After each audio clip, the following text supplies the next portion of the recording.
तो गोहाना के बरोदा हलके के गांव मुंडलाना में हरियाणा के कृषि मंत्री जेपी दलाल का किसानों ने जमकर विरोध किया। किसानों ने मंत्री जी को काले झंडे भी दिखाए। वहीं किसानों ने इस विरोध में अब हरियाणा के बर्खास्त पीटीआई टीचर्स भी उतर आए। पीटीआई टीचर्स ने भी किसानों को अपना समर्थन देते हुए सरकार के खिलाफ जमकर नारेबाजी की। नई 3 कृषि विधेयकों को केंद्र सरकार की ओर से कानून बनाए जाने के बाद बीजेपी के मंत्रियों का विरोध शुरू हो गया। हरियाणा और पंजाब में इन बिलों का किसान पुरजोर विरोध कर रहे हैं, और जिसके चलते अब गोहाना के बरोदा हलके के गांव मुंडलाना में हरियाणा के कृषि मंत्री जेपी दलाल का किसानों ने जमकर विरोध किया और मंत्री जी को काले झंडे दिखाए। वहीं किसानों के इस विरोध में हरियाणा के बर्खास्त पीटीआई टीचर्स भी सामने आए और किसानों को अपना समर्थन दिया। किसान और पीटीआई टीचर्स के विरोध को देखते हुए गांव में भारी पुलिस बल तैनात किया गया था, लेकिन भारी पुलिस के बावजूद किसानों ने कृषि मंत्री के खिलाफ नारे के साथ साथ काले झंडे भी फहराए। आपको बता दें कि कृषि मंत्री जेपी दलाल बरोदा उपचुनाव के प्रभारी हैं। वे गांव मुंडलाना में एक चुनावी जनसभा को संबोधित करने के लिए आए थे। इस दौरान कृषि मंत्री जयप्रकाश ने कहा उनके बरोदा हलके के दौरे हैं और इस दौरान 250 करोड़ रुपए की परियोजना का काम बरोदा हलके के लिए करेंगे। उन्होंने किसानों को संबोधित किया और कहा किसी का इस तरह विरोध करना अच्छी बात नहीं है। किसी की कोई समस्या है तो विरोध करने के बजाय उनसे आकर मिलें। 25 तारीख के किसानों के भारत बंद के ऐलान को लेकर कृषि मंत्री ने कहा भारत बंद का ऐलान किसानों ने नहीं बल्कि कांग्रेस पार्टी ने किया है। कृषि बिल को लेकर भारतीय किसान यूनियन के प्रदेश अध्यक्ष ने कहा ये तीनों कृषि बिल किसानों के खिलाफ हैं, इसलिए किसान बीजेपी और जेजेपी के किसी भी नेता को बरोदा के किसी भी गांव में घुसने नहीं देंगे। इनका हर गांव में विरोध होगा। देखिए, इस सरकार बीजेपी सरकार ने किसान और मजदूर को बिल्कुल रौंद के मार के रख दिया, कर्मचारी को मार के रख दिया। हमने पहले शहरी सिक्योरिटी के जरिए बता दिया था कि हमारे बरोदा हल्के के किसी गांव में चाहे जेजेपी का है चाहे बीजेपी का वो ना घुसे।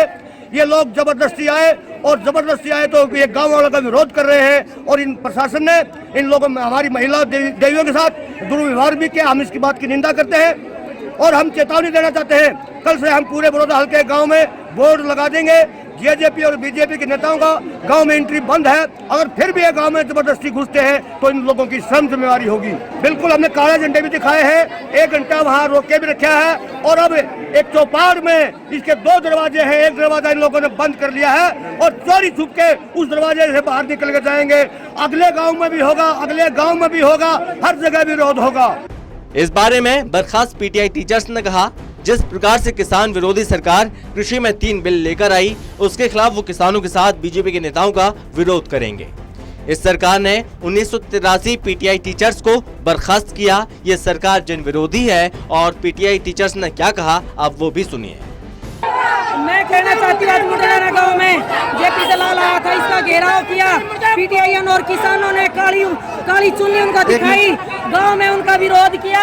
गांव वालों के साथ मिलकर पीटीआईओ ने इनको हम गांव में नहीं घुसने देंगे क्योंकि मेरे किसानों पर 3 अध्यादेश जो इन्होंने काला कानून लागू किया है उसको हम सहन नहीं करेंगे और 1983 पीटीआई जो बाहर का रास्ता दिखा रखा है वो हम अपने गांव में इनको बिल्कुल नहीं घुसने देंगे। इनकी ईंट से ईंट बचा देंगे। इस हरियाणा सरकार को बताना चाहते हैं मेरे गाँव में क्यों आ रहे हैं, क्यों बरोदा हल्के में आ रहे हैं, ये किस तरह मेरे किसानों को लाठियां बाजी गई। उनका जवाब हम आज इनको गांव में घुसने नहीं देंगे। इनको भगा के इनको बाहर का रास्ता काले झंडे दिखाए, बिल्कुल काले झंडे दिखाए, इनको बिल्कुल मुर्दाबाद का नारा लगाया, काले झंडे दिखाए और इनको चलता कर दिया, इनका घेराव किया। मेरे गांव मुंडलाना में ये मेरे बुजुर्ग हैं, हम इनके बच्चे इनके साथ मिलकर किसानों का वापिस दिया जाए और पीटीआई को बहाल किया जाए। ये बबीता मैंने इतना कुछ सबको मैं आपको बताया है और हम यही चाहते हैं कि कोई भी बीजेपी का नुमाइंदा अगर बरोदा हल्के में घुसेगा तो हम ऐसे ईंट से ईंट बजाएंगे जैसे उसकी आज बजाई हमने काले झंडे दिखा के। चोरों की तरह पिछले वाले रास्ते से भाग गया, वो इतना दम तो सामने से भागता ना।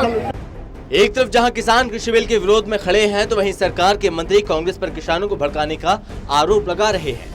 कृषि मंत्री का कहना है कि राज्यसभा में पास इन कृषि बिल से किसान नहीं बल्कि कांग्रेस परेशान है। किसान तो अपने खेतों में काम कर रहे हैं, इसलिए कांग्रेस को डर है कि कहीं किसानों को उनकी फसलों के सही दाम मिल गए तो कांग्रेस की ये रणनीति फेल हो जाएगी। इसलिए कांग्रेस किसानों की आड़ लेकर विरोध प्रदर्शन कर रही है। गोहाना से सुनील जिंदल की रिपोर्ट।